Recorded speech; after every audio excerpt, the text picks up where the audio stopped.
Hey there. Happy Sunday. Kitabu cha Mathayo sura ya 6 imeongelea vitu vingi sana.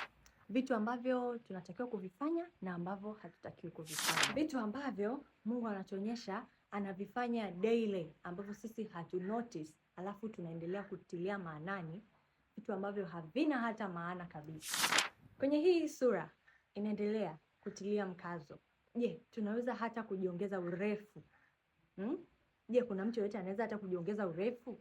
Kwa nini tuna take trouble kila siku kuwa anxious for everything? Yaani kila saa tuko tu na wasiwasi na wasiwasi na wasiwasi. Kwenye hiki kitabu mkazo upo kwenye sura hiyo hiyo ya 6 mstari wa 33. Unasema hivi: basi utafuteni kwanza ufalme wa Mungu na haki yake, na hayo mengine yote tutazidishiwa.